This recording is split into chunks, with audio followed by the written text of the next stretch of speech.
J'étais assise derrière un pilier au mariage de ma sœur. Tout le monde faisait comme si je n'étais pas de la famille. Puis un inconnu s'est assis à côté de moi et a dit « Suivez mon exemple et faites semblant d'être mon accompagnatrice ». Quand il s'est levé pour parler, tout le monde s'est retourné et ma sœur a cessé de sourire. Mais je m'emballe. Laissez-moi commencer par le début, à partir du moment où j'ai reçu cette invitation couleur crème par la poste, 3 mois plus tôt. L'enveloppe est arrivée un mardi matin d'avril. J'habitais alors à Denver, et je travaillais comme chef pâtissière dans une boulangerie-pâtisserie de luxe du centre-ville. Mon appartement était petit mais confortable, rempli du parfum de vanille et de cannelle de mes séances de pâtisserie expérimentale. Je m'étais levé à 4 heures du matin pour perfectionner une nouvelle recette de croissants au miel et à la lavande.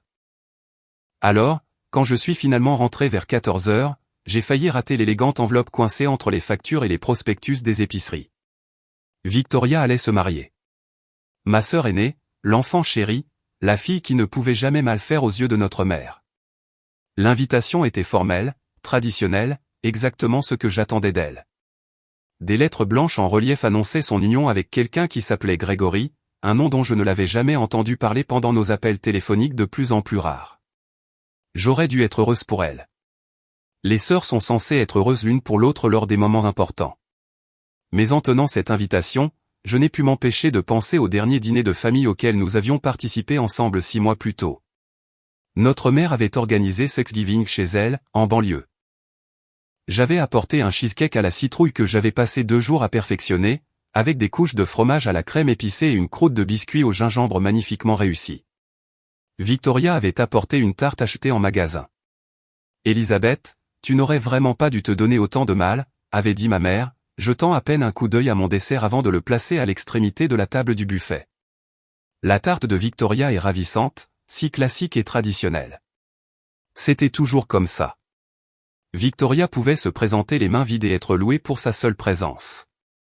Je pouvais apporter la lune sur un plateau d'argent, et ce serait d'une manière ou d'une autre trop ostentatoire, trop d'efforts. L'invitation de mariage comprenait une petite carte manuscrite dans l'écriture cursive parfaite de Victoria. Elisabeth, je sais que nous n'avons pas été très proches ces derniers temps, mais cela signifierait beaucoup pour moi de t'avoir là. Tu es ma seule sœur. Je l'ai appelée ce soir-là. Elle a répondu à la 4e sonnerie, avec un ton distrait. Victoria, j'ai reçu ton invitation. Félicitations. Oh, tant mieux.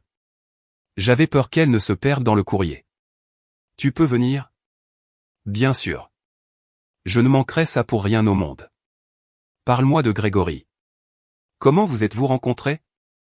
Il y a eu une pause juste assez longue pour me faire douter. Lors d'une conférence pharmaceutique. Il est directeur régional chez Bennett Health Solutions, très prospère, très bien établi. Maman l'adore absolument. Bien sûr. Je me demandais si Victoria l'aimait ou si elle aimait l'image qu'il renvoyait sur le papier. Je suis vraiment heureuse pour toi, ai-je dit, en essayant de le penser sincèrement. Merci. Écoute, je dois y aller. Nous avons rendez-vous avec l'organisateur de mariage dans 20 minutes. Je t'enverrai plus de détails plus tard. Elle a raccroché avant que je puisse lui dire au revoir. J'ai regardé mon téléphone, surprise par la fin abrupte de notre conversation, et j'ai senti quelque chose de familier se loger dans ma poitrine. Ce n'était pas tout à fait de la tristesse, ce n'était pas tout à fait de la colère. C'était la douleur sourde d'être perpétuellement secondaire. Les semaines précédant le mariage se sont déroulées dans un flou de travail et de préparatifs. J'ai acheté une nouvelle robe, d'un bleu doux qui mettait en valeur mon teint sans être trop voyante. J'ai organisé mon emploi du temps pour prendre des jours de congé à la boulangerie, aux grandes dames de mon patron, car juin est notre saison la plus chargée. J'aurais dû me douter que quelque chose n'allait pas quand Victoria ne m'a pas demandé d'être demoiselle d'honneur. Elle avait 5 demoiselles d'honneur, j'ai appris grâce à ses publications sur les réseaux sociaux, des amis d'université, des amis de travail, même notre cousine Jessica, à qui elle avait à peine parlé depuis des années. Mais pas moi. Le cortège nuptial est déjà au complet, m'a-t-elle expliqué quand j'ai finalement eu le courage de le demander. Tu comprends, n'est-ce pas? Ce sont des gens que je vois régulièrement. Je comprenais parfaitement. Je comprenais que je ne ferais jamais partie de son cercle intime, que notre enfance partagée ne signifiait rien comparé à sa position sociale actuelle. Le mariage était prévu un samedi fin juin dans un complexe hôtelier haut de gamme à l'extérieur de Denver. J'y ai conduit seul, ma robe suspendue avec soin sur la banquette arrière, un petit cadeau emballé dans du papier argenté sur le siège passager. J'avais passé des semaines à décider quoi leur offrir, me décidant finalement pour un ensemble de bols en céramique fabriqués à la main par un artiste local. Quelque chose de réfléchi, quelque chose qui montrait que je me souciais d'eux. Le complexe était magnifique. Des pelouses manucurées s'étiraient vers les montagnes, et le lieu de la cérémonie surplombait un lac immaculé. Des chaises blanches étaient disposées en rangées parfaites, et des fleurs semblaient éclore de toutes les surfaces disponibles. Victoria n'avait reculé devant aucune dépense, ce qui signifiait que notre mère n'avait reculé devant aucune dépense. C'était le mariage dont elle avait toujours rêvé, le couronnement parfait de la vie parfaite de sa fille parfaite. Je suis arrivé 2 heures en avance, espérant trouver Victoria et lui proposer mon aide, ou au moins mon soutien. Au lieu de cela, j'ai trouvé le chaos. La suite nuptiale était remplie de femmes riant en peignoirs assortis, des verres de champagne à la main, tandis qu'un photographe capturait chaque instant. J'ai frappé doucement à la porte ouverte. Victoria a levé les yeux de sa chaise de maquillage, ses yeux croisant les miens pendant une seconde avant de se détourner. « Elisabeth, tu es arrivée tôt. Je pensais que je pourrais peut-être aider à quelque chose. Tout est sous contrôle. L'organisateur de mariage s'occupe de tout. Pourquoi n'irais-tu pas trouver ta place? La cérémonie commence bientôt. » L'une des demoiselles d'honneur, une blonde que je ne reconnaissais pas, a gloussé et a chuchoté quelque chose à la femme à côté d'elle. Elles m'ont toutes les deux regardé et m'ont souri comme les gens le font quand ils sont polis, mais qu'ils aimeraient vraiment que tu partes. J'ai reculé hors de la pièce, le visage en feu. Je n'aurais pas dû arriver en avance. Je n'aurais pas dû supposer que je serais la bienvenue dans ce sanctuaire intérieur des préparatifs d'avant-mariage. Le lieu de la cérémonie était encore en préparation lorsque je me suis dirigé vers l'extérieur. Des membres du personnel se précipitaient pour effectuer les derniers ajustements, perfectionnant ce qui était déjà parfait. J'ai erré jusqu'à la zone où les sièges des invités avaient été disposés, à la recherche de mon carton de placement.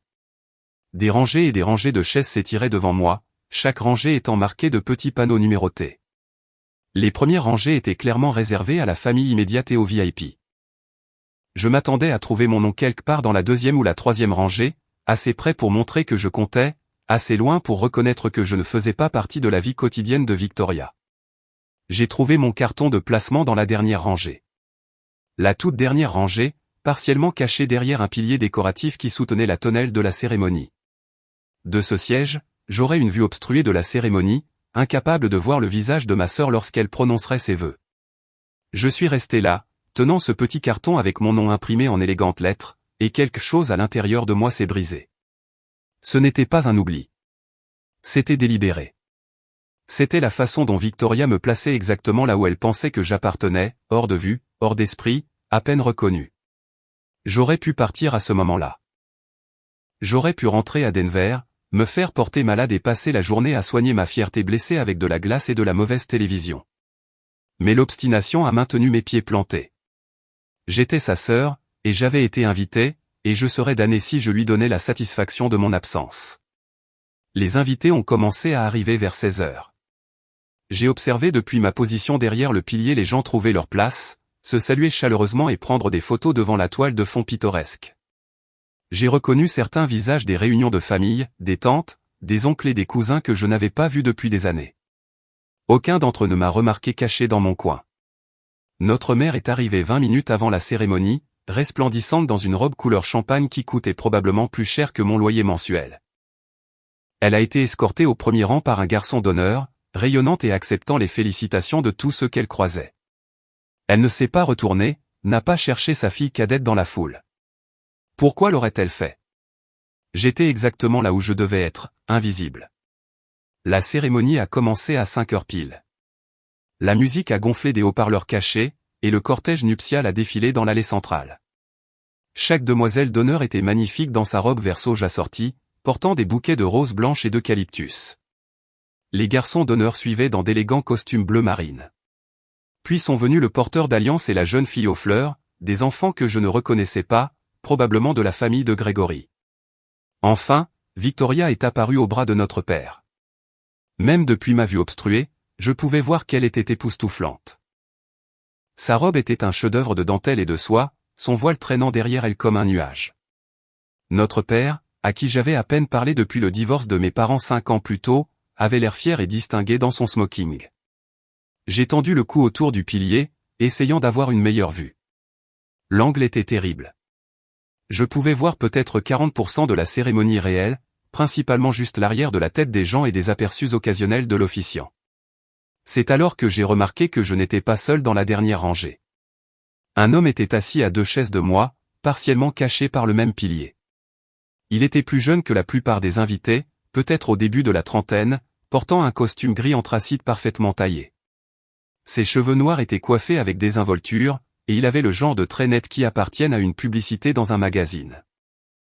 Mais ce qui m'a le plus frappé, c'est l'expression de son visage. Il avait l'air aussi déplacé et mal à l'aise que moi. Il m'a surprise en train de le regarder et m'a offert un petit sourire de sympathie. J'ai souri faiblement en retour avant de reporter mon attention sur la cérémonie, ou ce que je pouvais en voir. L'officiant a parlé d'amour, d'engagement et de partenariat. Victoria et Grégory ont échangé des vœux que je ne pouvais pas tout à fait entendre depuis ma position. Ils ont échangé des alliances, se sont embrassés sous les applaudissements enthousiastes, et juste comme ça, ma sœur était mariée. La cérémonie a duré peut-être 25 minutes, bien que j'ai eu l'impression que c'était à la fois plus long et plus court que cela. Alors que les invités commençaient à se lever et à se diriger vers le lieu du cocktail, l'étranger de ma rangée s'est approché de moi. De près, il était encore plus frappant, avec des yeux gris intelligents qui semblaient voir plus qu'il ne le devrait. C'était une sacrée vue, n'est-ce pas? Sa voix portait une pointe d'amusement. Spectaculaire, ai-je répondu sèchement. J'ai particulièrement apprécié l'arrière de la tête de ce monsieur dans la rangée 8. Très photogénique. Il a ri, un son authentique qui a légèrement relâché quelque chose dans ma poitrine. Je suis Julien, et je suppose, d'après votre excellent placement, que vous êtes soit le parent le moins apprécié de quelqu'un, soit vous avez insulté l'organisateur de mariage. Elisabeth, et je suis la sœur de la mariée en fait. Ses sourcils se sont levés, la surprise traversant ses traits. Sa sœur, et ils vous ont mis là-bas? Apparemment, je ne fais pas partie de l'esthétique du mariage. Julien m'a étudié pendant un moment, et j'ai eu l'impression distincte qu'il voyait bien plus que mon humour amer. Eh bien, c'est leur perte. Le cocktail est sur le point de commencer, et j'ai l'impression qu'il va être tout aussi gênant que la cérémonie. Que diriez-vous que nous l'affrontions ensemble? Vous n'avez pas besoin de me plaindre. Je vais bien. Ce n'est pas de la pitié. C'est une alliance stratégique. Je suis ici en tant qu'accompagnateur d'un associé de mon entreprise qui n'a pas pu venir, ce qui signifie que je connais exactement 3 personnes à ce mariage, et 2 d'entre elles sont le couple qui vient de se marier et qui ne se souviendra pas que j'existe. Alors, en réalité, vous me rendriez service. Il y avait quelque chose d'authentique dans son offre, quelque chose qui me donnait envie de dire oui malgré ma fierté blessée. Avant que je puisse répondre, il a tendu son bras dans un geste à l'ancienne. On y va. J'ai hésité un instant avant de glisser mon bras dans le sien. Ensemble, nous nous sommes dirigés vers le cocktail, et pour la première fois depuis mon arrivée à ce mariage, je ne me suis pas senti complètement seul. Le cocktail s'est déroulé dans un pavillon spacieux donnant sur le lac. Des tables rondes étaient dispersées un peu partout, chacune étant garnie de fleurs et de bougies. Un bar dominait un mur, et des serveurs circulaient avec des plateaux d'amuse-gueule qui avaient l'air presque trop beaux pour être mangés. Presque. En tant que chef pâtissière, j'avais des opinions bien arrêtées sur la nourriture en tant qu'art, et celui qui avait organisé cet événement connaissait son métier. Julien est resté près de moi alors que nous nous frayions un chemin à travers la foule. Les gens étaient regroupés en petits groupes, les conversations bourdonnant de l'énergie agréable qui accompagne le champagne à flot et le bonheur d'une célébration de mariage. Plusieurs invités nous ont jeté des coups d'œil curieux, se demandant probablement qui était le bel inconnu et pourquoi il s'était attaché à la sœur invisible de la mariée. Nous avons trouvé une table tranquille près du bord du pavillon. Julien est revenu du bar avec 2 verres de vin et une assiette d'amuse-gueule qu'il avait réussi à convaincre un serveur de nous préparer. Alors, a-t-il dit, s'installant sur la chaise en face de moi. Parlez-moi de votre sœur. Comment est-elle quand elle ne joue pas dans le mariage du siècle? J'ai pris une gorgée de vin, réfléchissant à la façon de répondre. La vérité semblait trop crue, trop révélatrice. Mais quelque chose dans le regard fixe de Julien me donnait envie d'être honnête. Victoria est parfaite. Ou du moins, elle a toujours travaillé très dur pour paraître parfaite. Bonne note, bonne carrière, bonne relation. C'est la fille dont tous les parents rêvent d'avoir. Et vous, non.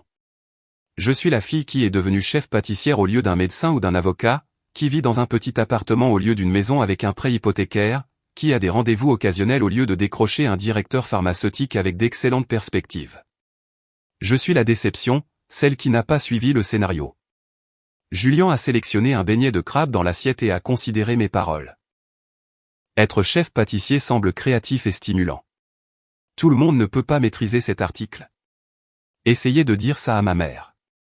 Elle me présente toujours comme Elisabeth, qui travaille avec de la nourriture, comme si je faisais frire des hamburgers dans une chaîne de restauration rapide. La dynamique familiale peut être compliquée. C'est une façon diplomatique de dire que ma famille est dysfonctionnelle. J'ai attrapé un champignon farci, soudain affamé. J'avais été trop nerveuse pour manger plus tôt. Et vous? Qu'est-ce que vous faites qui vous a valu une invitation à cet événement? Je travaille dans le conseil en énergie renouvelable. Mon entreprise aide les entreprises à passer à des pratiques durables. Des trucs techniques ennuyeux qui font que les gens ont l'air ébahis lors des fêtes. Ça n'a pas l'air ennuyeux du tout. Ça a l'air important. Merci. La plupart des gens veulent juste savoir si je peux leur faire une bonne affaire sur des panneaux solaires. Il a souri, mais il y avait quelque chose de réservé dans son expression. J'étais censé être ici avec mon collègue Dominique. C'est lui qui connaît le marié grâce à une relation d'affaires, mais il a attrapé une pneumonie la semaine dernière, et j'ai été volontaire. Nous sommes donc tous les deux des pique-assiettes à notre manière. Des survivants de placements inadéquats au moins. Nous avons parlé pendant le cocktail, et je me suis détendu malgré les circonstances. Il était facile de parler à Julien, qui posait des questions qui montraient un intérêt sincère plutôt qu'une simple conversation polie. Il voulait savoir quels étaient mes desserts préférés à faire, les défis de travailler dans une cuisine professionnelle, et pourquoi j'avais choisi la pâtisserie plutôt que d'autres voies culinaires. Je lui ai posé des questions sur son travail, sur la satisfaction d'aider les entreprises à réduire leur impact environnemental, sur les frustrations de traiter avec des clients qui voulaient du changement, mais qui n'étaient pas prêts à faire le travail difficile pour y parvenir. Il a parlé avec passion de l'énergie renouvelable, de la création de systèmes capables de soutenir les générations futures, et je me suis retrouvé captivé par son enthousiasme. Vous croyez vraiment en ce que vous faites ? Ai-je observé. C'est si surprenant. La plupart des gens au mariage de ma sœur semblent plus intéressés à paraître prospères qu'à être réellement passionnés par quelque chose. L'expression de Julien a changé, quelque chose de calculateur entrant dans ses yeux. Vous remarquez beaucoup de choses pour quelqu'un qui est assis derrière un pilier. Quand on est invisible, on apprend à regarder les gens. C'est incroyable ce qu'on voit quand personne ne sait qu'on regarde. Un serveur s'est approché pour annoncer que le dîner était servi dans la salle de bal principale. Les invités ont commencé à se diriger vers l'entrée, et Julien s'est levé, tendant sa main. Prêt à voir si votre placement pour le dîner est meilleur? Il ne l'était pas. La salle de réception était magnifique, décorée avec ce qui devait représenter des milliers de dollars de fleurs et d'éclairage. De longues tables étaient disposées en forme de U, la table d'honneur étant légèrement surélevée sur une plateforme où Victoria et Gregory seraient assis avec leur cortège nuptial. Des cartons de placement dirigeaient les invités vers leurs sièges attribués. J'ai trouvé mon nom à une table dans le coin le plus éloigné, positionnée de telle sorte que je devrais tendre le cou maladroitement pour voir la table d'honneur. Les chaises autour de moi étaient vides, ce qui suggérait que j'avais été placé avec les invités de trop, les gens qui devaient être invités, mais qui ne convenaient nulle part ailleurs. Julien est apparu à mon coude, son propre carton de placement à la main. Intéressant. Je suis à l'extrémité opposée de la salle, presque comme si quelqu'un avait voulu s'assurer que les invités sans importance soient répartis afin que nous ne nous regroupions pas et que le plan de placement n'ait pas l'air déséquilibré. C'est ridicule. Les mots sont sortis plus brusquement que je ne l'avais prévu, la frustration perçant enfin ma composition soignée. Je suis sa sœur, sa seule sœur, et elle me traite comme si j'étais une lointaine connaissance qu'elle s'est sentie obligée d'inviter. Vous savez quoi? Au diable le plan de placement.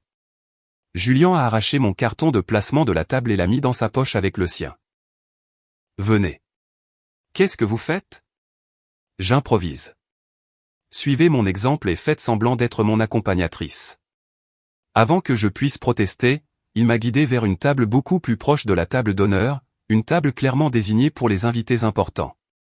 Il a tiré une chaise pour moi, sa main chaude sur mon dos quand je me suis assise, puis s'est installé sur le siège à côté de moi avec la confiance de quelqu'un qui appartient exactement là où il est. Julien, on ne peut pas juste. On peut, et on l'a fait. Si quelqu'un pose des questions, il y a eu une confusion avec les placements, et nous le corrigeons nous-mêmes. Faites-moi confiance. La table s'est remplie rapidement d'invités qui semblaient bien se connaître. C'étaient des associés de Grégory, j'ai compris d'après leur conversation, des gens de l'industrie pharmaceutique qui parlaient en acronymes et en termes commerciaux que je ne comprenais pas. Ils ont salué Julien avec familiarité, l'appelant par son nom, et il a répondu avec une confiance facile qui suggérait qu'ils savaient exactement qui ils étaient. Une femme nommée Patricia, qui s'est présentée comme la vice-présidente des opérations chez Bennett Health Solutions, m'a souri chaleureusement. Et vous devez être la petite amie de Julien. Il vous gardait secrète. J'ai ouvert la bouche pour la corriger, mais Julien a interrompu avec douceur, Elisabeth préfère rester à l'écart des projecteurs. Elle n'aime pas les événements d'entreprise d'habitude, mais elle a fait une exception pour ce mariage. Comme c'est gentil. Et comment connaissez-vous les mariés? Elisabeth est la sœur de Victoria, en fait. Les sourcils de Patricia se sont levés de surprise. Oh, je n'avais aucune idée que Victoria avait une sœur. Elle ne l'a jamais mentionné lors de nos réunions sur les préparatifs du mariage. Son sourire a légèrement vacillé, comme si elle réalisait ce que cela impliquait. Je veux dire, je suis sûr que ce n'est tout simplement jamais venu dans la conversation. J'en suis sûr, ai-je répondu, en gardant une voix neutre, même si le commentaire m'a piqué. Ma sœur avait travaillé assez étroitement avec les collègues de Grégory pour planifier des aspects de ce mariage, et elle n'avait jamais mentionné une seule fois avoir une sœur. Le dîner a été servi en plusieurs plats, chaque assiette étant plus élaborée que la précédente. Des pétoncles poêlés ont cédé la place à une salade fraîche, puis à un choix de filets de bœuf ou de saumon en croûte d'herbe. La nourriture était exceptionnelle, mais je l'ai à peine goûtée. J'étais trop consciente de Julien à côté de moi, de la façon dont il jouait son rôle d'accompagnateur avec une aisance convaincante. Sa main touchait de temps en temps mon épaule ou mon dos par de petits gestes qui avaient l'air décontractés, mais qui semblaient intentionnels. Il m'a incluse dans les conversations, s'est rangé à mes opinions, m'a fait sentir visible d'une manière que je n'avais pas ressentie depuis mon arrivée à ce mariage. Entre les plats, le père de Grégory s'est levé pour prononcer un discours. Il a parlé des réalisations de son fils, de la fierté qu'il ressentait d'accueillir Victoria dans leur famille, de l'avenir brillant qui attendait le jeune couple. Il a mentionné comment Victoria avait apporté joie et sophistication dans la vie de Grégory, comment elle était exactement le genre de femme qu'il avait toujours espéré que son fils épouserait. Ma mère s'est levée ensuite. Son discours était plus court, mais non moins effusif. Elle a parlé de l'enfance de Victoria, de la détermination et de la grâce de sa fille, de la façon dont elle avait toujours su que Victoria accomplirait de grandes choses. Elle a parlé du processus de planification du mariage, des virées shopping mère-fille et des dégustations de gâteaux et de tous les moments précieux qu'elles avaient partagés. Elle ne m'a pas mentionné une seule fois, pas même en passant, pas même pour reconnaître que Victoria avait une sœur. C'était comme si j'avais été complètement effacé de l'histoire de la famille. J'ai senti la main de Julien trouver la mienne sous la table, ses doigts s'entrelaçant avec les miens dans un geste de soutien. J'ai serré en retour, reconnaissante pour l'encre.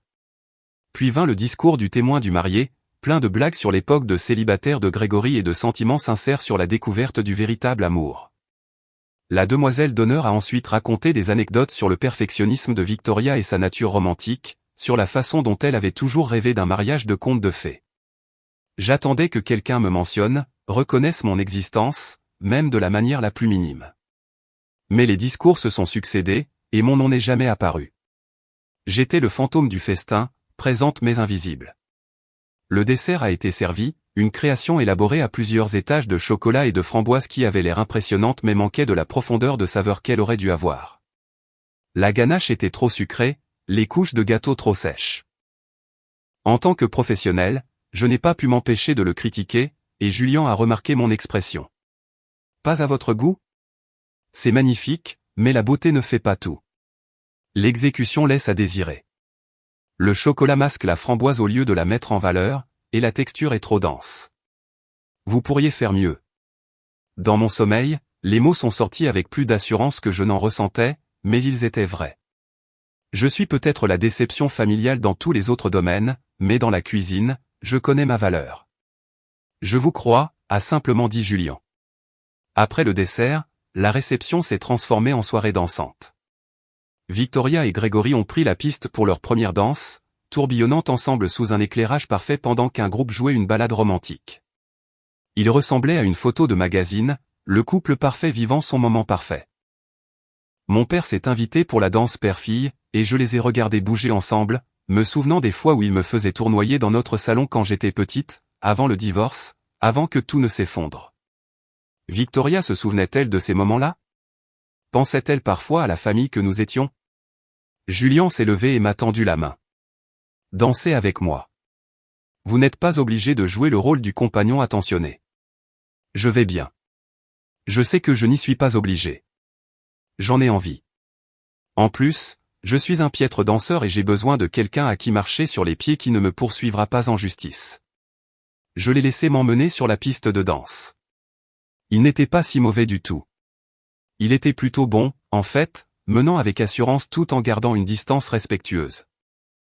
Nous nous sommes balancés au rythme de la musique, et je me suis surprise à me détendre dans le rythme, dans le moment. Merci, ai-je dit doucement, pour ce soir, d'être assis avec moi, pour toute cette histoire de faux rendez-vous. Vous n'étiez obligé de rien faire de tout ça. Peut-être que j'en avais envie. Vous êtes intéressante, Elisabeth. Plus intéressante que n'importe qui d'autre à ce mariage. Vous me connaissez à peine. Je sais assez. Je sais que vous êtes talentueuse et sous-estimée. Je sais que vous voyez clair à travers les absurdités superficielles que la plupart des gens acceptent sans poser de questions. Je sais que vous êtes blessée, mais vous essayez de ne pas le montrer, et cela demande de la force.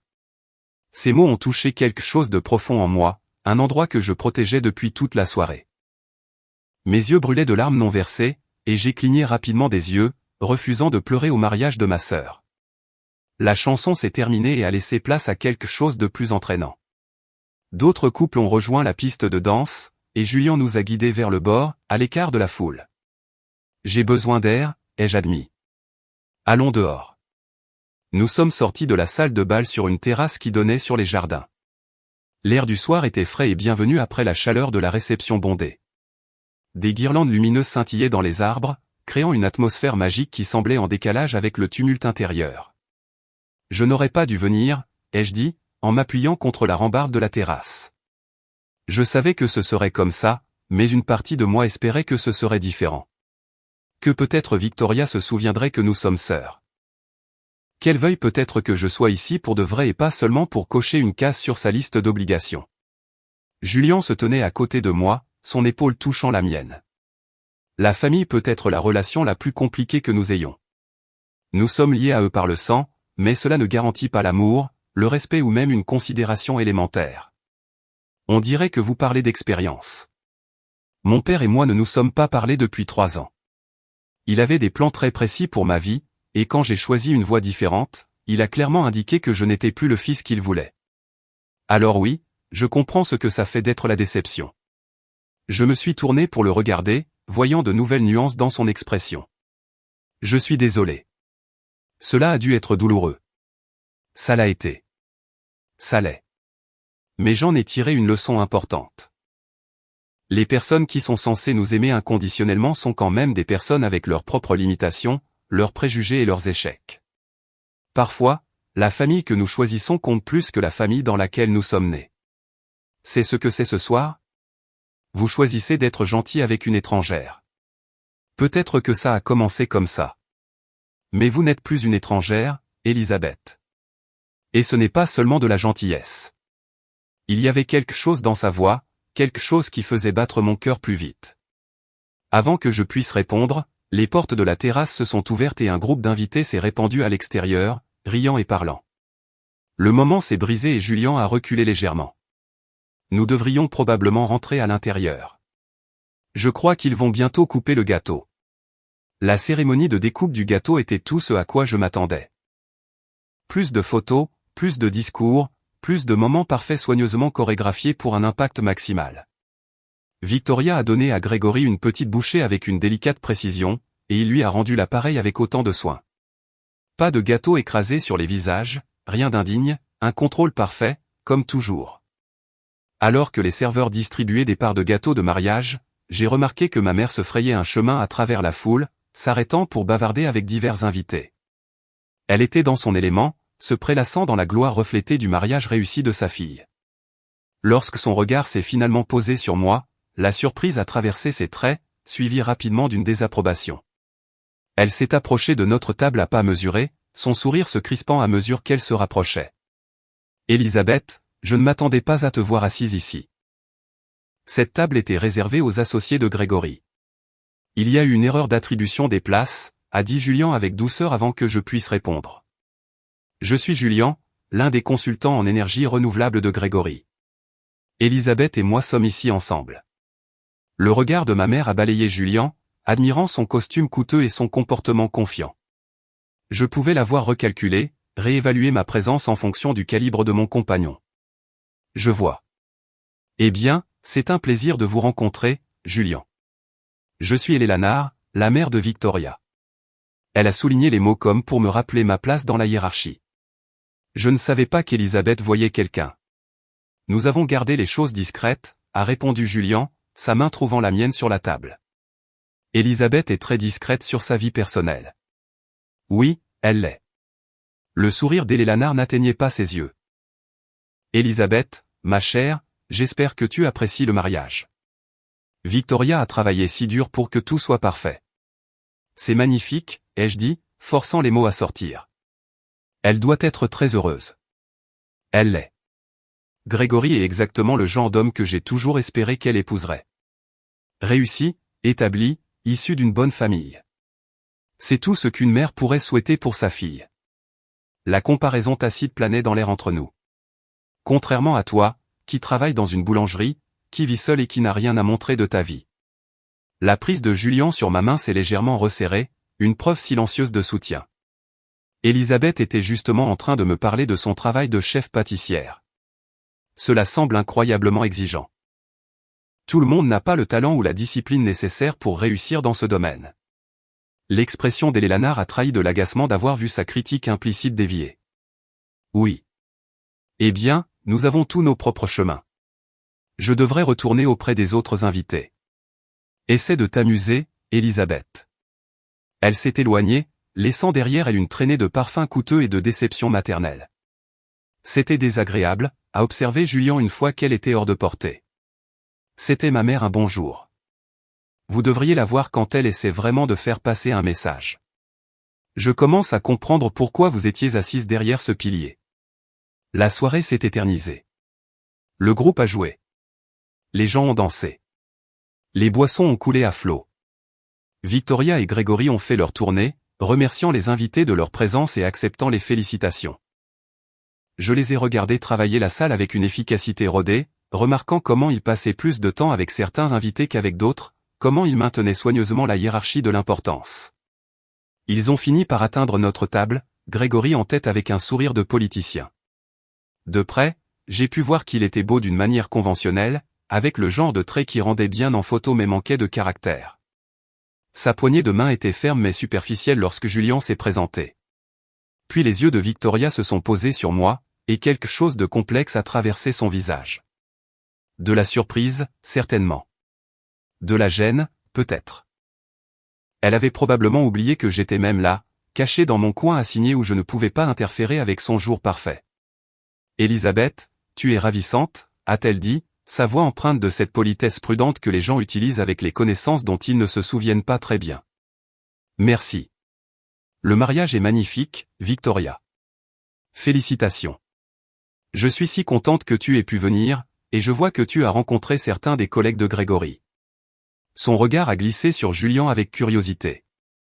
Je ne crois pas que nous ayons été présentés. Julien, je travaille avec Grégory sur des initiatives de développement durable pour Bennett Health Solutions, et j'ai le plaisir d'être le cavalier d'Elisabeth ce soir. Les yeux de Victoria se sont légèrement écarquillés. C'était clairement une nouvelle pour elle. Oh, je ne savais pas que tu voyais quelqu'un, Elisabeth. Comme c'est merveilleux. La façon dont elle l'a dit, avec cet accent mis sur le mot merveilleux, suggérait qu'elle trouvait cela plus surprenant que merveilleux, comme si elle avait du mal à croire que quelqu'un comme Julien puisse s'intéresser à quelqu'un comme moi.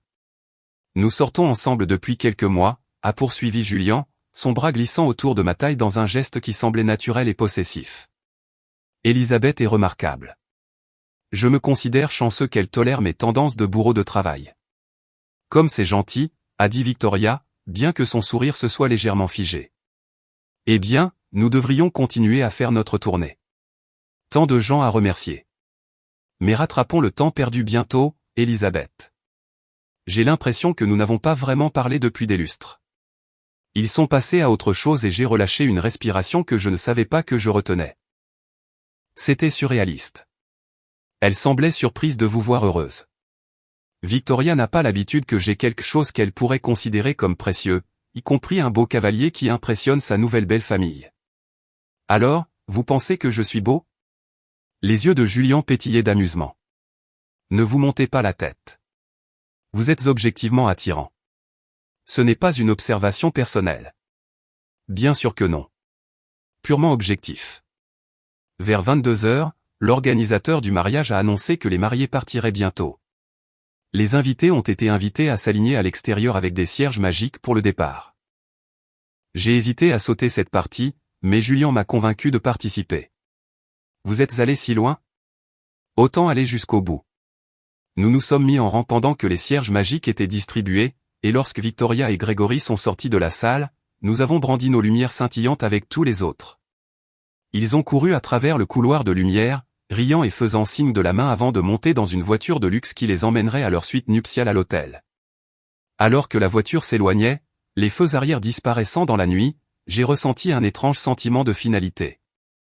Le mariage était terminé. Victoria avait eu son jour parfait, son mariage parfait, sa vie parfaite, et j'avais été témoin de tout cela depuis ma position en marge, exactement là où elle voulait que je sois. Les invités ont commencé à se disperser, certains se dirigeant vers leur chambre à l'hôtel, d'autres vers le parking. Julien et moi nous sommes attardés sur les marches, aucun de nous deux n'étant tout à fait prêt à reconnaître que la soirée touchait à sa fin. « Puis-je vous accompagner à votre voiture » a-t-il demandé. En fait, je loge à l'hôtel ce soir, chambre 314. Je me suis dit que ce serait plus facile que de rentrer à Denver si tard. J'ai hésité, puis j'ai ajouté, et vous? Pareil, chambre 209. Mon collègue avait déjà réservé la chambre avant de tomber malade, alors il m'a semblé dommage de ne pas l'utiliser. Nous avons marché lentement à travers les jardins, en suivant le chemin éclairé qui nous ramenait vers le bâtiment principal de l'hôtel. L'air de la nuit s'était encore refroidi, et j'ai légèrement frissonné dans ma robe légère. Julien a immédiatement enlevé sa veste et l'a drapée sur mes épaules, un geste si classique et inattendu que j'ai failli rire. Vous n'êtes pas obligé de faire ça. Je vais bien. Faites-moi plaisir. J'ai été élevé avec des manières à l'ancienne, et ma mère me entrait si je vous laissais geler. Sa veste était chaude et sentait l'eau de Cologne coûteuse mélangée à quelque chose d'uniquement lui. Je l'ai serré contre moi, reconnaissante à la fois de la chaleur et de l'excuse pour garder quelque chose de lui avec moi un peu plus longtemps. Merci, ai-je dit, pour tout ce soir. Vous avez transformé ce qui aurait pu être une soirée misérable en quelque chose de presque supportable. Juste supportable? Je vais devoir travailler mes talents de faux rendez-vous. D'accord, mieux que supportable. Étonnamment agréable par moments. C'est mieux. Il s'est arrêté de marcher, se tournant pour me faire face. Elisabeth, je sais que ce soir a commencé comme une alliance stratégique entre deux parias du mariage, mais je veux que vous sachiez que c'est devenu plus que cela pour moi. Vous êtes vraiment intéressante, drôle, talentueuse et bien trop bien pour les gens qui ne voient pas votre valeur.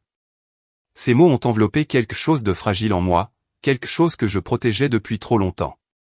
Julien, je sais que nous venons de nous rencontrer. Je sais que le moment est mal choisi, mais j'aimerais vous revoir après ce soir, après ce mariage, dans le monde réel où nous ne sommes que deux personnes sans plan de table et sans drames familiaux. J'avais envie de dire oui tout de suite.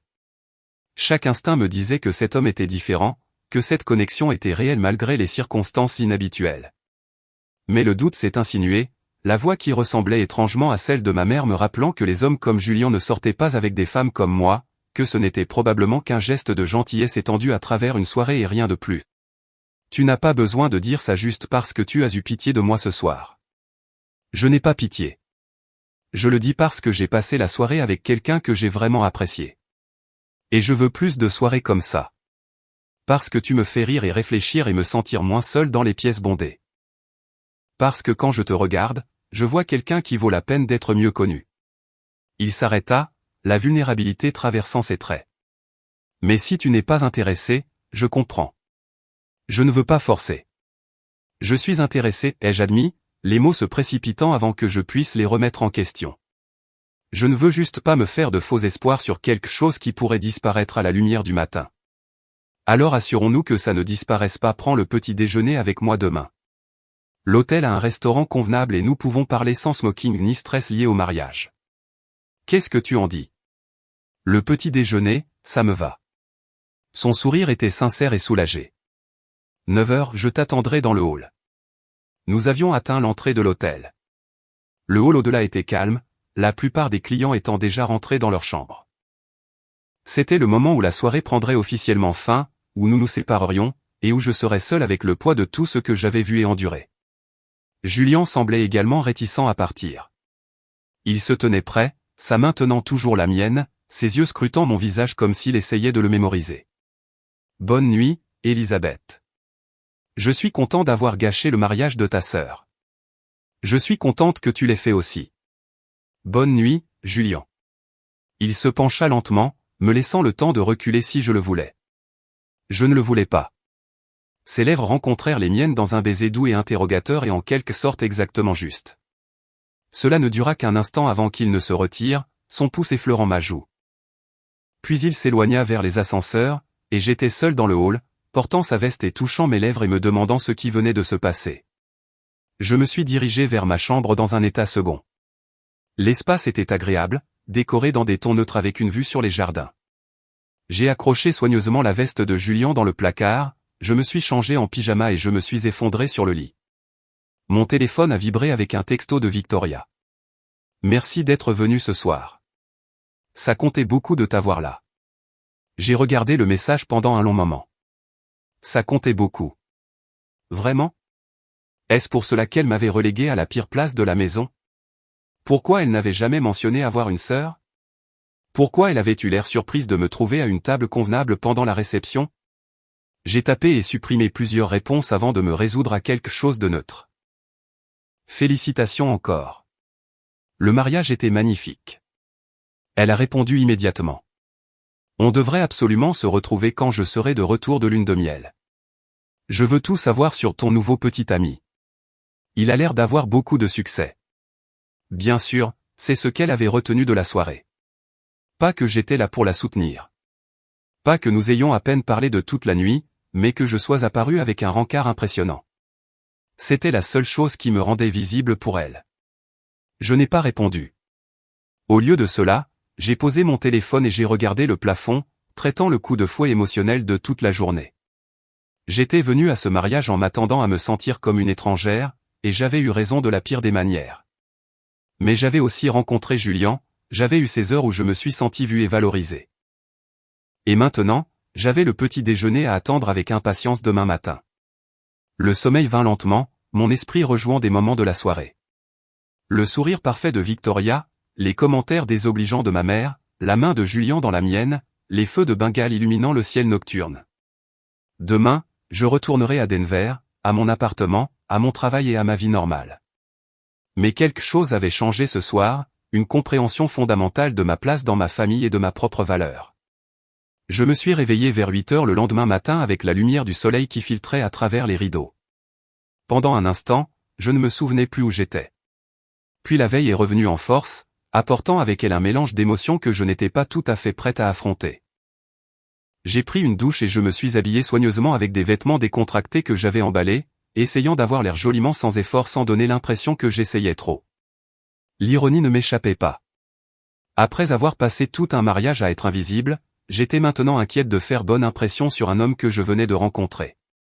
Julien attendait dans le hall à 9 heures pile, ayant l'air reposé en jean et un pull marine qui rendait ses yeux gris encore plus frappants. Il a souri quand il m'a vu, une expression sincère qui a fait battre mon estomac. Bonjour. Tu es magnifique. Tu es plutôt bien toi aussi. C'est ma réplique, pourtant. Ce ne sont pas les hommes qui sont censés recevoir des compliments sur leur apparence. Je crois à l'égalité des chances en matière de compliments. Allez. J'ai entendu dire qu'ils font d'excellentes gaufres ici. Le restaurant était modérément fréquenté par d'autres clients de l'hôtel, mais nous avons trouvé une table tranquille près de la fenêtre donnant sur le lac. La lumière du matin scintillait sur l'eau, et toute la scène semblait paisible d'une manière que les festivités de la veille n'avaient pas eue. Au petit déjeuner, nous avons parlé plus librement que nous ne l'avions fait au mariage. Julien m'a parlé de son travail, d'un projet particulièrement difficile qu'il gérait avec une entreprise manufacturière résistante au changement. Je lui ai parlé de la boulangerie, de mon patron qui était brillant mais capricieux, de la satisfaction de créer quelque chose de beau et de délicieux qui apportait de la joie aux gens. Tu t'illumines quand tu parles de pâtisserie, observa Julien en coupant sa gaufre. C'est évident que tu aimes ce que tu fais. Oui. C'est le seul domaine de ma vie où je me sens complètement en confiance. Pas de remise en question, pas à me demander si je suis assez bonne. Je sais que je suis bonne dans ce que je fais. Alors pourquoi laisses-tu ta famille te faire sentir le contraire? La question était directe, presque agressive, mais son ton restait doux. J'ai posé ma fourchette, réfléchissant à la façon de répondre. Parce que c'est ma famille. Parce qu'une partie de moi veut toujours leur approbation, même si je sais que je ne l'obtiendrai jamais. Pas comme Victoria l'obtient, en tout cas. Et si tu arrêtais de vouloir leur approbation? Et si tu décidais que ton opinion de toi-même comptait plus que la leur? C'est plus facile à dire qu'à faire quand tu as passé toute ta vie à être comparé à quelqu'un et à être en dessous. Julien tendit la main à travers la table, sa main recouvrant la mienne. Pour ce que ça vaut, je pense que tu es extraordinaire, et je ne le dis pas à la légère. Nous avons terminé notre petit déjeuner et sommes sortis, ni l'un ni l'autre n'étant tout à fait prêts à nous séparer. Le matin était magnifique, le genre de journée de juin qui promettait l'été sans la chaleur étouffante. D'autres clients étaient en train de régler leurs notes, de charger leurs bagages dans les voitures, de retourner à leur vie normale. Je devrais probablement reprendre la route bientôt, dis-je à contre-cœur. J'ai du travail demain, et je dois préparer certaines choses cet après-midi. Avant que tu ne partes, puis-je te demander quelque chose? L'expression de Julien devint sérieuse. Hier soir, en regardant comment ta famille te traitait, en voyant comment ils t'ont fait te sentir petite et insignifiante, cela m'a mis en colère. Pas seulement de la sympathie, mais de la colère sincère en ton nom. C'est gentil de ta part, mais je n'ai pas fini. Et s'il existait un moyen de changer le récit, de leur faire te voir différemment, de te rendre un peu du pouvoir qu'ils t'ont pris toutes ces années? J'ai étudié son visage, essayant de comprendre où cela allait. Qu'est-ce que tu veux dire? Je veux dire, et si nous continuions ça, pas des faux rencarts, mais de vrais rencarts? Et si nous passions du temps ensemble, construisions quelque chose d'authentique, et en cours de route montrions à ta famille que tu n'es pas la déception qu'ils ont dépeinte? Julien, je ne vais pas t'utiliser pour rendre ma famille jalouse. Ce n'est pas juste pour toi. Tu ne m'utiliserais pas. Je te le propose parce que je veux te revoir de toute façon, mais je veux aussi t'aider si je peux. Pense-y. Ta sœur vient d'épouser un cadre pharmaceutique, n'est-ce pas?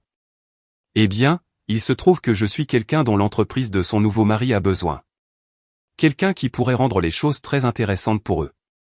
Un frisson me parcourut qui n'avait rien à voir avec l'air matinal. Qu'est-ce que tu es en train de dire exactement?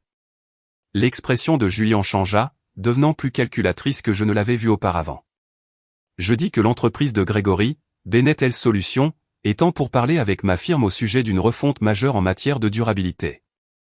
C'est un projet de plusieurs millions de dollars qui améliorerait considérablement leur impact environnemental et leur image publique. Je suis l'un des principaux consultants sur la proposition. Et tu utiliserais ça comme levier d'une manière ou d'une autre? Pas un levier exactement, juste une occasion de leur rappeler que les personnes qu'ils négligent pourraient être plus importantes qu'ils ne le réalisent. Ta famille, en particulier Victoria, semble très attachée au statut et au succès. Et si tu avais soudainement accès à ce monde grâce à moi? Et s'il devait te voir différemment? J'aurais dû dire non. J'aurais dû le remercier de sa pensée, mais expliquer que la vengeance n'était pas mon style, que j'étais au-dessus de telles mesquineries. Mais debout là, dans la lumière du matin, me souvenant de chaque affront et rejet de la nuit précédente, quelque chose de plus sombre murmura que peut-être je méritais un peu de justification. Ça me paraît manipulateur, dis-je lentement. Est-ce plus manipulateur que de t'asseoir derrière un pilier au mariage de ta propre sœur? Que de ne jamais mentionner que tu as une sœur aux collègues avec lesquels elle a travaillé à la planification, que ta mère fasse semblant que tu n'existes pas dans ses discours? La voix de Julien était passionnée maintenant. Parfois, les gens qui nous blessent doivent se voir montrer des conséquences. Pas de la cruauté, juste des conséquences. À quoi cela ressemblerait-il en réalité?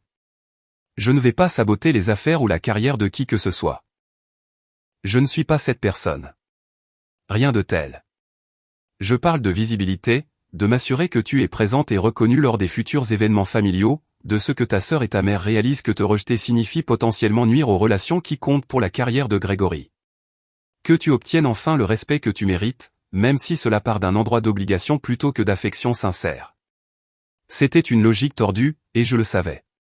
Mais c'était aussi séduisant. Combien d'années avais-je passé à être invisible? Combien de réunions de famille avais-je enduré en étant traité comme inférieur? L'idée que Victoria soit obligée de me reconnaître, de m'inclure, de me traiter comme si je comptais. C'était enivrant. J'ai besoin d'y réfléchir, dis-je finalement. Bien sûr. Prends tout le temps dont tu as besoin. Mais Elisabeth, que tu acceptes ou non tout ça, je pensais ce que je disais sur le fait de vouloir te revoir. Cette partie est réelle. Pas de manipulation impliquée. Nous avons échangé nos numéros de téléphone avant de nous séparer. Julien m'a embrassé en signe d'au revoir, un autre baiser doux qui a fait battre mon cœur. Et puis je suis retourné à Denver avec mes pensées en émoi. La semaine suivante s'est déroulée dans un tourbillon de travail et de confusion. Julien m'a envoyé des textos quotidiennement, des messages décontractés sur sa journée qui se sont progressivement transformés en conversations plus longues. Nous avons parlé de tout et de rien, des livres que nous avions lus, des endroits où nous voulions voyager, des souvenirs d'enfance qui nous avaient façonnés. Il n'a jamais insisté sur sa proposition, n'a jamais évoqué Victoria, la vengeance ou quoi que ce soit de tout ça. Il m'a juste parlé comme si j'étais quelqu'un qui valait la peine d'être connu. Vendredi, il a appelé. J'ai un dîner d'affaires jeudi prochain à Denver, un client potentiel que j'essaie de séduire. Voulez-vous vous joindre à moi? Juste un avertissement, cela pourrait être des conversations ennuyeuses d'entreprise, mais j'adorerais votre compagnie. Tu es sûr? Je ne connais rien aux conseils en énergie renouvelable. C'est exactement pour ça que je veux que tu sois là. Tu me garderas honnête, tu empêcheras la conversation de disparaître complètement dans le jargon. De plus, le restaurant est censé avoir un incroyable chef pâtissier. Je pensais que tu pourrais apprécier de critiquer leur dessert. J'ai ri malgré moi. Tu me soudoyais avec une reconnaissance professionnelle. Est-ce que ça marche? Oui. Quel est le code vestimentaire? Jeudi arriva plus vite que je ne l'avais prévu. J'ai quitté le travail tôt pour me préparer, en me changeant dans une robe noire élégante sans être voyante. Julien est venu me chercher à 19h, étant terriblement beau dans un costume sombre. Le restaurant était haut de gamme, le genre d'endroit où le menu n'indique pas les prix et où la carte des vins nécessite un sommelier pour s'y retrouver. La cliente de Julien était déjà là, une femme d'âge moyen nommée Patricia, que j'ai reconnue du mariage de Victoria. Elle était à notre table, l'une des collègues de Grégory de Bennett Health Solutions. Ses yeux s'écarquillèrent de reconnaissance quand elle me vit. Elisabeth, quelle belle surprise. Je ne savais pas que Julien et toi étiez toujours ensemble. Toujours ensemble et en pleine forme, dit Julien avec douceur, sa main chaude sur mon dos. Elisabeth a été patiente avec mon horaire de travail fou. Nous nous sommes assis et j'ai essayé de me fondre dans le décor pendant que Julien et Patricia discutaient du projet de durabilité, mais Patricia n'arrêtait pas de me faire participer à la conversation, me posant des questions sur mon travail, exprimant un intérêt sincère pour la boulangerie où je travaillais. Cela semble fascinant. J'ai tellement de respect pour les gens qui travaillent de leurs mains, qui créent des choses tangibles. Mon travail, c'est que des feuilles de calcul et des appels de conférence. Parfois, la création me manque de quelque chose de réel. Le dîner s'est déroulé agréablement, et quand le dessert est arrivé, une tarte au citron déconstruite avec de la crème à la lavande, je n'ai pas pu m'empêcher de donner mon avis professionnel. Les composants sont techniquement excellents, mais ils se battent les uns contre les autres plutôt que de créer une harmonie.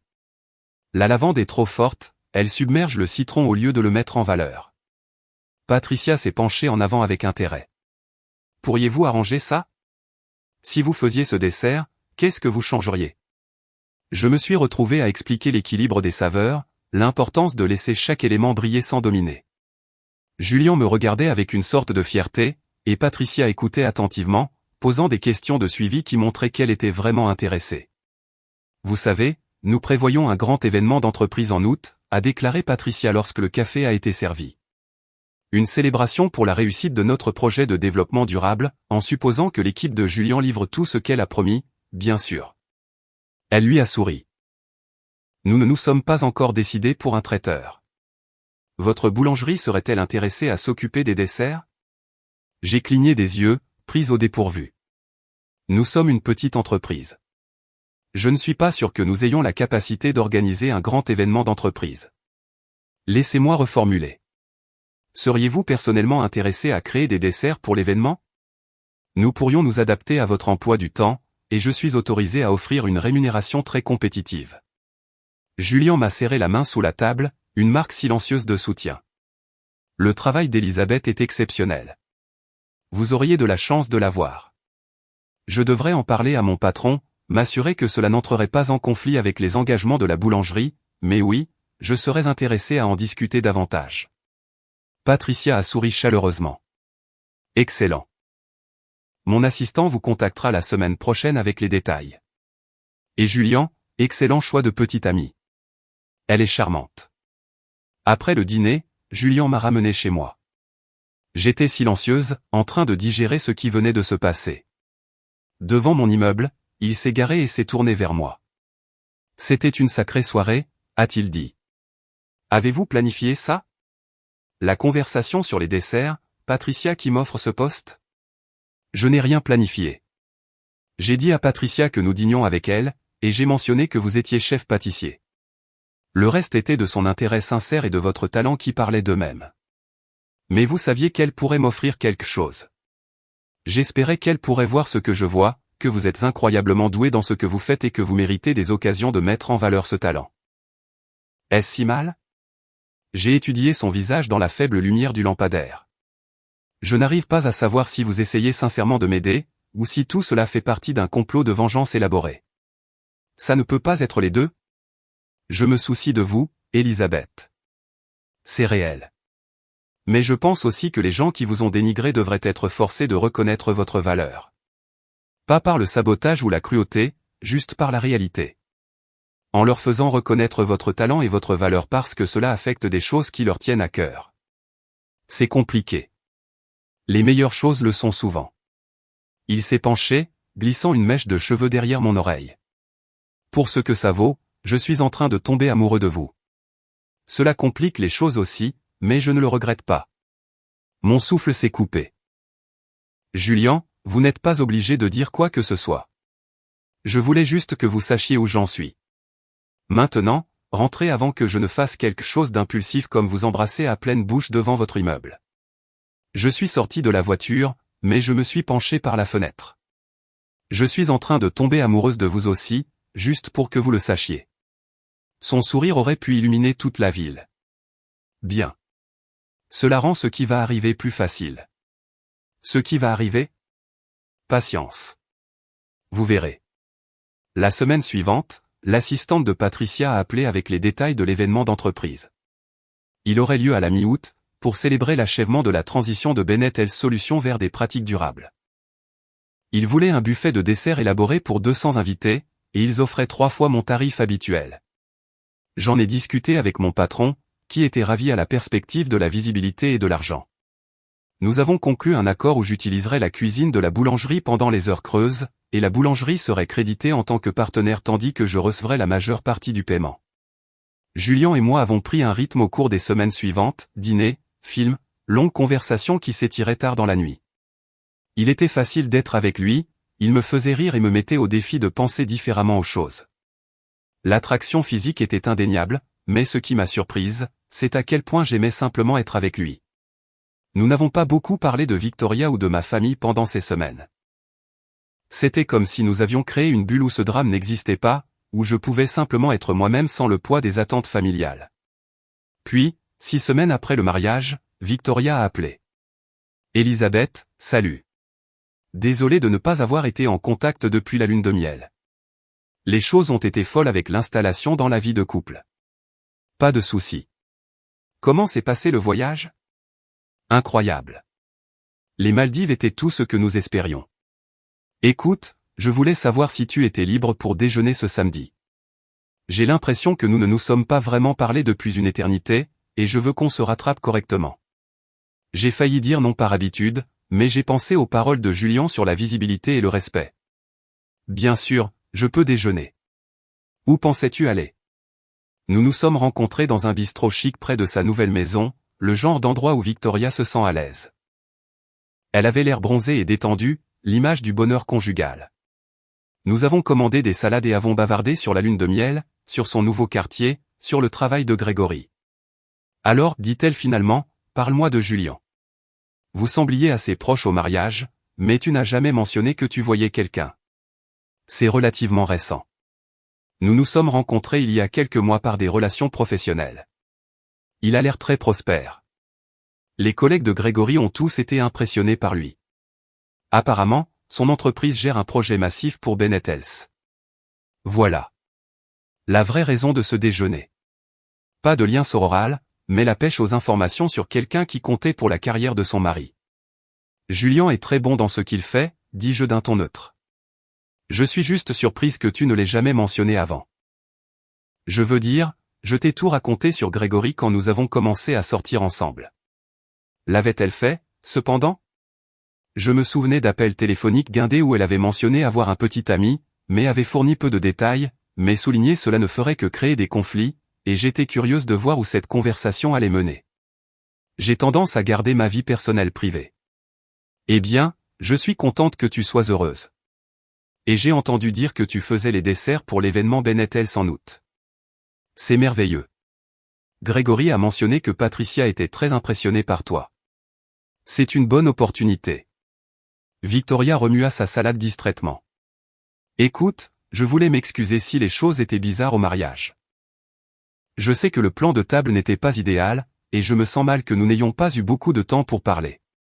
Le plan de table m'avait placé derrière un pilier. Victoria, ce n'était pas seulement pas idéal, c'était humiliant. Elle eut la grâce d'avoir l'air mal à l'aise.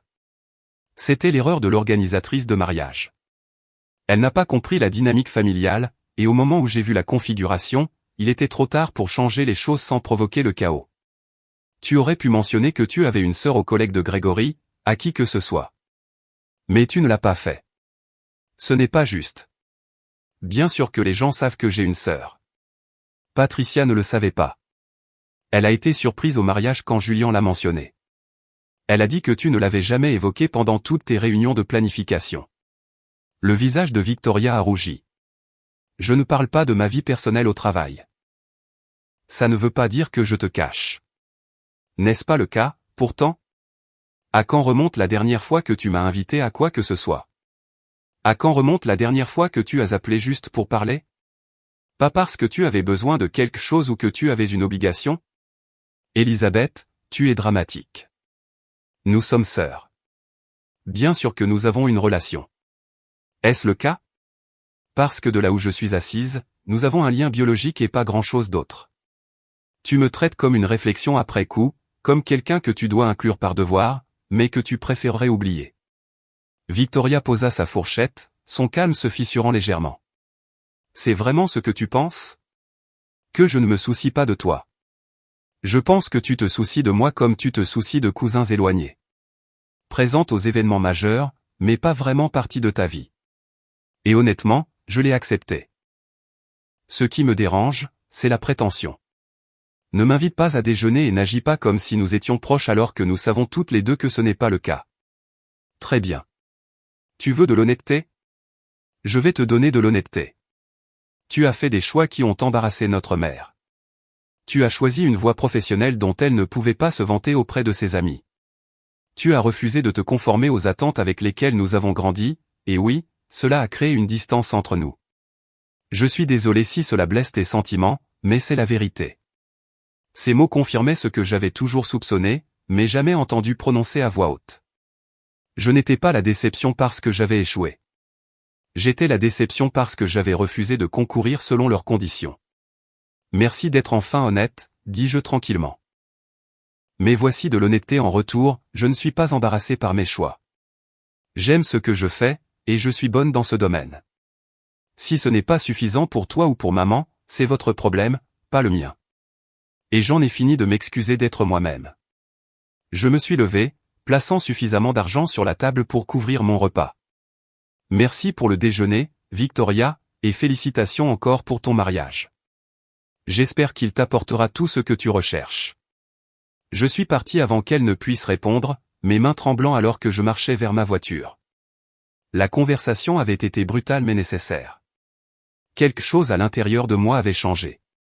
Un refus fondamental de continuer à accepter des miettes d'affection de personnes qui me voyaient comme inférieur. Julien a appelé ce soir-là. Je lui ai parlé du déjeuner, de l'aveu de Victoria, de la façon dont j'avais enfin osé me défendre. « Je suis fier de toi », a-t-il dit. Il a fallu du courage. Ça a fait du bien. Terrifiant, mais bien. Comme si j'avais enfin dit des choses qui avaient besoin d'être dites. Es-tu prête pour la prochaine étape? Quelle prochaine étape? L'événement Bennett, c'est dans 3 semaines. Je veux que tu sois là comme ma cavalière, pas seulement comme la chef pâtissière. Je veux que tu sois visible et reconnue et impossible à ignorer. Es-tu prête pour ça? J'ai pensé au visage de Victoria pendant notre déjeuner, aux commentaires désobligeants de ma mère au mariage, à toutes ces années à être traitée comme moins que. Oui, je suis prête. Les 3 semaines passèrent dans un tourbillon de préparatifs.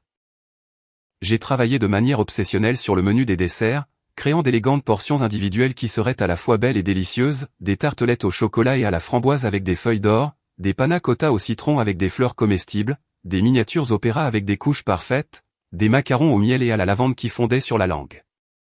Chaque pièce était une œuvre d'art, la preuve de mon habileté et de mon dévouement. Julien a aidé où il pouvait, goûtant les ingrédients et offrant des commentaires honnêtes. Notre relation s'était approfondie pendant cette période, passant de l'incertitude excitante d'une nouvelle romance à quelque chose de plus solide. J'étais amoureuse de lui, bien que je n'ai pas prononcé les mots à voix haute. Je soupçonnais qu'il ressentait la même chose. La nuit de l'événement arriva. Il se tenait dans un espace événementiel élégant du centre-ville, fait de murs de verre et d'une architecture moderne. J'avais passé l'après-midi à installer l'étalage de desserts, disposant chaque pièce sur des présentoirs à étages avec un éclairage stratégique pour mettre en valeur le côté artistique. J'ai enfilé une superbe robe émeraude que Julien avait insisté pour m'acheter, me disant que je devais avoir l'air aussi impressionnante que mes desserts. Mes cheveux étaient coiffés en douces ondulations, mon maquillage impeccable. Quand Julien m'a vu, son expression a fait que l'effort en valait la peine. « Tu es à couper le souffle », dit-il simplement. « Tu te fais beau toi aussi. » L'événement battait déjà son plein lorsque nous avons fait notre entrée. 200 invités se mêlaient dans l'espace, des dirigeants pharmaceutiques, des fonctionnaires municipaux et des chefs d'entreprise. J'ai repéré Grégory et Victoria à l'autre bout de la salle, en pleine conversation avec un groupe de collègues. Ma mère était là aussi, élégante en soie champagne. Patricia nous a repérés immédiatement et s'est précipitée vers nous. « Elisabeth, les desserts sont magnifiques. Tout le monde en parle déjà. Vous vous êtes surpassée. Merci. Je suis heureuse qu'ils répondent aux attentes. » Répondre? Vous les avez dépassés de loin. Venez, je veux vous présenter à quelques personnes. L'heure suivante a été surréaliste. Patricia m'a tiré de groupe en groupe, me présentant comme la talentueuse chef pâtissière responsable des incroyables desserts. Les gens complimentaient mon travail, s'enquéraient de ma formation, demandaient des cartes de visite. J'étais visible d'une manière dont je n'avais jamais été aux événements familiaux, reconnu pour mes compétences réelles plutôt que d'être écarté pour mes choix. Julien est resté près de moi, sa présence à la fois soutenante et stratégique. Il s'est assuré de mentionner notre relation à toutes les personnes à qui nous parlions, me positionnant non seulement comme la chef, mais aussi comme sa partenaire. Dans ce monde qui valorisait les relations et le statut, être la petite amie de Julien avait du poids. J'ai vu Victoria nous remarquer de l'autre bout de la salle, j'ai vu son expression passer de la confusion à la reconnaissance, puis à quelque chose qui ressemblait à de l'inconfort. Elle a dit quelque chose à Grégory, et ils ont tous les deux regardé dans notre direction. Ils nous ont repérés, murmura Julien à mon oreille. Prêt pour quoi? Pour leur rappeler que tu existes. Avant que je puisse répondre, Grégory s'approchait avec Victoria à ses côtés. De près, il avait l'air tendu, son sourire n'atteignant pas tout à fait ses yeux. Julien. Elisabeth. Ravi de vous voir tous les deux. Elisabeth, je n'ai entendu que des éloges sur vos desserts. Un travail très impressionnant. Merci. Je suis ravi qu'ils aient été bien accueillis. Victoria se tenait légèrement derrière Grégory, son expression soigneusement neutre. Salut, Elisabeth. Tout est magnifique. Merci, Victoria. Un silence maladroit s'étira entre nous. Finalement, Grégory le brisa. Julien, j'espérais que nous pourrions discuter de la phase finale du projet de développement durable. Il y a quelques considérations budgétaires que nous devons aborder. Bien sûr. Elisabeth, voudriez-vous m'excuser quelques minutes? J'ai acquiescé, et les deux hommes se sont éloignés, me laissant seul avec Victoria. Le moment semblait lourd de mots non dits. Tu as été occupé, dit finalement Victoria. Décrocher des emplois de traiteur majeur, sortir avec des consultants importants. Tout un changement depuis la dernière fois que nous avons parlé. J'ai toujours été occupé. Tu ne l'as juste jamais remarqué. Ce n'est pas juste, n'est-ce pas? Tu as passé des années à considérer ce que je fais comme insignifiant. Maintenant que ça profite aux relations d'affaires de ton mari, tout d'un coup, ça compte. Le calme soigneusement entretenu de Victoria s'est légèrement fissuré. Qu'est-ce que tu veux de moi, Elisabeth? Des excuses? Très bien. Je suis désolé de ne pas avoir apprécié tes choix de carrière. Je suis désolé que le placement au mariage ait été mauvais. Je suis désolé que nous ne soyons pas plus proches. Est-ce ce que tu as besoin d'entendre? Je n'ai plus besoin de rien de toi.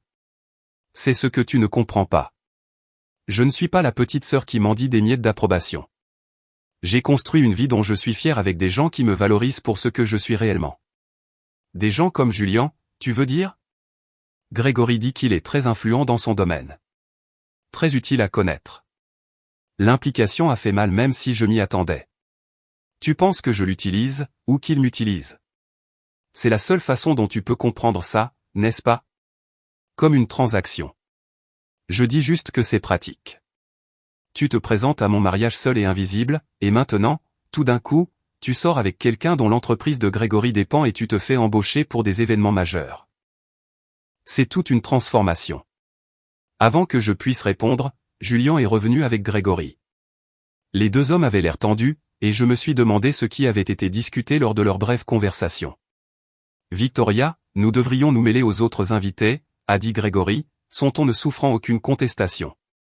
Il y a plusieurs membres du conseil d'administration ici avec qui nous devons parler. Victoria m'a jeté un dernier regard illisible avant de laisser Grégory la guider au loin. J'ai relâché un souffle que je ne savais pas que je retenais. Ça avait l'air intense, a observé Julien. Tu vas bien? Elle pense que je t'utilise pour gagner du statut, ou que tu m'utilises pour influencer les décisions commerciales de Grégory. Elle ne peut pas concevoir que nous nous soucions simplement sincèrement l'un de l'autre. Son opinion compte-t-elle pour toi? J'y ai pensé honnêtement. Pas autant qu'il y a quelques mois. J'en ai fini d'avoir besoin de son approbation. Bien. Parce que tu vas obtenir quelque chose de mieux que l'approbation. Qu'est-ce que tu veux dire? Julien a souri, cette expression calculatrice que j'avais déjà vue. Regarde. Patricia s'est approchée du microphone installé près de l'étalage de dessert. La salle s'est calmée alors qu'elle commençait à parler du projet de développement durable réussi, remerciant l'équipe de Julien pour son excellent travail. Puis elle s'est tournée vers l'événement lui-même. Je veux aussi reconnaître quelqu'un qui a rendu cette soirée encore plus spéciale. Elisabeth, pourrais-tu me rejoindre ici? Mon cœur s'est emballé alors que je me dirigeais vers l'avant. Patricia a souri chaleureusement et a continué. Elisabeth a créé tous les desserts que vous avez appréciés ce soir. Son art et son habileté ont transformé notre célébration en quelque chose de vraiment mémorable. Mais plus que cela, elle représente exactement le genre d'innovation et de dévouement que nous essayons de favoriser chez Bennett Health Solutions, c'est pourquoi je suis ravi d'annoncer que nous allons nous associer à elle pour tous nos événements majeurs à l'avenir. Elisabeth, merci pour votre travail incroyable. La salle a éclaté en applaudissements. Je suis restée là, stupéfaite, alors que Patricia me tendait une enveloppe contenant le contrat que nous venions apparemment de conclure. Mes yeux ont trouvé Julien dans la foule, ont vu son sourire fier et ont compris qu'il avait orchestré ce moment parfaitement. Puis j'ai trouvé Victoria. Elle se tenait à côté de Grégory, applaudissant avec tout le monde, mais son expression était complexe, la surprise, certainement, l'inconfort, peut-être même un soupçon de respect qu'elle n'avait jamais montré auparavant. Notre mère se tenait à côté d'eux, ayant l'air tout aussi choquée. Pour la première fois de ma vie, j'étais le centre de l'attention dans une pièce qui comprenait ma famille. Et c'était à cause de mon propre mérite, de mes propres compétences, de ma propre valeur. Pas parce que j'avais bien épousé ou réussi d'une manière conventionnelle, mais parce que j'avais excellé dans quelque chose que j'aimais. Les applaudissements se sont estompés, et je suis retourné aux côtés de Julien. Il m'a serré contre lui, embrassant ma tempe. « Comment te sens-tu » a-t-il murmuré. « Comme une revanche. Comme enfin être vu. Tu as toujours valu la peine d'être vu. » Ils étaient juste trop aveugles pour le remarquer. La soirée a continué, mais tout avait changé. Les gens me cherchaient spécifiquement maintenant, pas comme la petite amie de Julien ou la sœur de Victoria, mais comme Elisabeth, la talentueuse chef pâtissière avec un brillant avenir. Ma mère s'est approchée finalement, son sourire crispé mais présent. « Félicitations, ma chérie. C'était une sacrée annonce. »« Merci, maman. Je suppose que ton choix de carrière a fini par fonctionner après tout. » Ce n'étaient pas des excuses, ce n'était pas une reconnaissance d'années de dédain. Mais c'était quelque chose. Une reconnaissance à contre-cœur que peut-être j'avais su ce que je faisais depuis le début.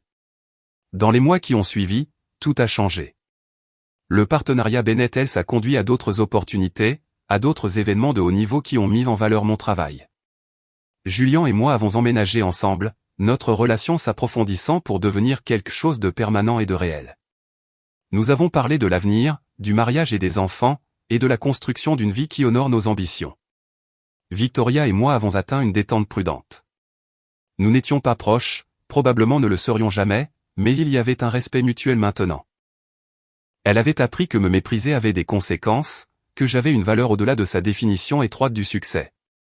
Nos interactions sont restées formelles mais cordiales, les réunions de famille n'étant plus les exercices douloureux d'invisibilité qu'elles avaient été autrefois. Ma mère a eu plus de mal à s'adapter. Elle avait bâti son identité sur les réalisations de Victoria, et devoir reconnaître les miennes a bouleversé sa hiérarchie soigneusement maintenue. Mais même elle ne pouvait pas ignorer la réalité de mon succès, le respect que j'avais gagné dans mon domaine, la vie que j'avais construite selon mes propres conditions. Quant à Victoria et Grégory, les conséquences de son traitement envers moi sont devenues de plus en plus évidentes au fil du temps. La dépendance de Grégory envers l'entreprise de Julien pour le conseil en développement durable signifiait que Victoria ne pourrait jamais complètement me mépriser sans potentiellement nuire aux relations professionnelles de son mari. Elle s'était enfermée dans un coin de civilité forcée, devant m'inclure dans les événements familiaux et reconnaître ma présence parce que faire autrement pourrait mal paraître pour Grégory. L'industrie pharmaceutique était plus petite que les gens ne le réalisaient, et le mot circulait rapidement sur la façon dont les familles des dirigeants se comportaient. Victoria, qui avait toujours été si prudente quant à la sauvegarde de l'image parfaite, devait maintenant s'assurer que cette image incluait d'être une sœur soutenante. L'ironie ne m'échappait pas. Elle avait passé des années à me rendre invisible, et maintenant elle était piégée dans une situation où elle devait me rendre visible, devait chanter mes louanges aux collègues de son mari, devait prétendre que nous avions toujours été proches. Chaque réunion de famille est devenue une performance où elle ne pouvait pas se permettre de déraper, ne pouvait pas se permettre de montrer le dédain qu'elle avait autrefois affiché si librement. Sa vie parfaite exigeait maintenant ma présence, et cette exigence la suivrait aussi longtemps que la carrière de Grégory dépendrait du maintien de bonnes relations avec l'entreprise de Julien. Elle avait construit sa propre cage, une où elle se rappellerait à jamais que la sœur qu'elle avait méprisée était devenue quelqu'un qu'elle ne pouvait se permettre d'ignorer.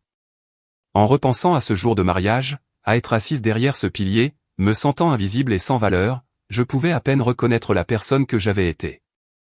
Julien m'avait offert plus qu'une fausse protection lors d'un événement difficile. Il m'avait offert un miroir qui reflétait ma vraie valeur, un partenariat qui élevait plutôt que diminuait, et les outils pour exiger le respect que j'avais toujours mérité. La vengeance, si c'était ça, n'avait pas été une question de cruauté ou de destruction. Il s'agissait de prouver enfin, définitivement, que je comptais. Pas à cause de qui j'ai épousé ou de comment je me compare à ma sœur, mais à cause de qui j'étais et de ce que je pouvais faire. Et alors que j'étais dans la cuisine de la boulangerie que je copossédais maintenant, créant de l'art à partir de farine, de sucre et d'habileté, j'ai réalisé que la meilleure vengeance avait été de devenir exactement qui j'étais censé être, et de les faire tous regarder pendant que je le faisais.